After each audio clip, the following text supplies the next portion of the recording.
On the streets of Bucha, corpses in civilian clothes, shot at close range, their hands bound.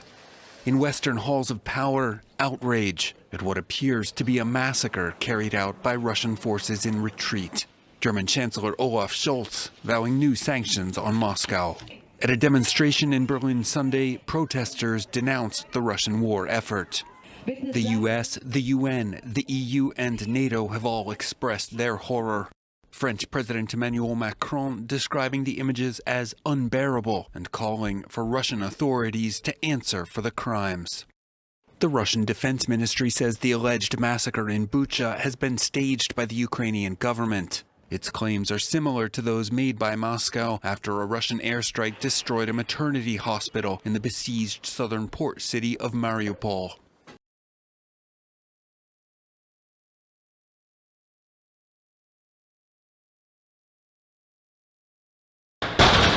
The streets of this strategic city are still a battleground. Russia relentless in their mission to take the battered town of Mariupol. But they're struggling to gain control and they're blocking any planned evacuations, keeping tens of thousands of civilians trapped in the fighting. As Moscow turns its focus to the east of the country, the Kiev region is back under Ukrainian control. The army is picking its way through the armour left behind, staying ready in case Russian troops regroup and come back. The Ukrainian government is calling what happened in this town a deliberate massacre. What did they do? Why were they killed? What did a man who rode a bicycle down the street do? Why did you try to kill ordinary peaceful people in an ordinary peaceful city?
At 2 a.m, a brawl erupts on Sacramento's nightclub strip.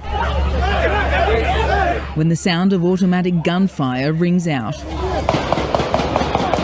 Chaos on the streets of California's capital, bodies strewn on the ground as emergency service crews try to revive those wounded. The worst mass shooting in Sacramento's history. Multiple shooters believed responsible and are still at large. Police working to determine if this fight was linked to the deadly spree. Hundreds of rounds were fired and police have recovered at least one firearm from the scene. 120 mass shootings in the US so far this year, and the second one this city has seen in 5 weeks.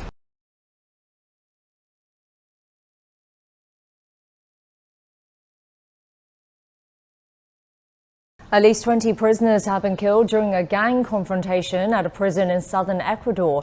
Interior Minister Patricio Carrillo says inmates tried to gain control inside the facility in the city of Cuenca that was on early on Sunday. Authorities have deployed some 800 police and military personnel to regain control. An official says about 90 inmates were evacuated and they're still evaluating the situation. The government said there were no reports of escaped inmates.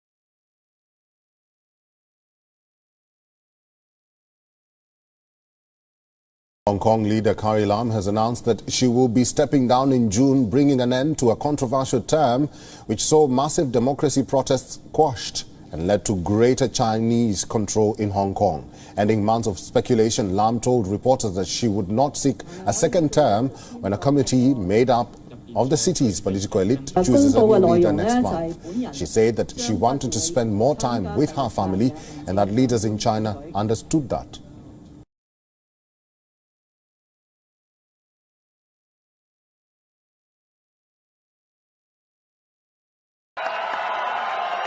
A fourth term for Viktor Orban, who likes to think of himself as the strong man of Europe. His supporters are elated. Whatever the overall thinking, Hungary's voters have given their leader an overwhelming vote of confidence. We look pretty good. We've never looked as good as tonight. We won a huge victory. It can even be seen from the moon, but in Brussels for sure. That last quip was aimed at the EU. Orban is its biggest critic from within. For the leader of the opposition, Peter Markizai, who had brought together 6 parties in a united alliance, it was a humiliating loss in his hometown and an overall defeat for his alliance. There is no democracy in Hungary. There's no free and fair elections, regardless of the results.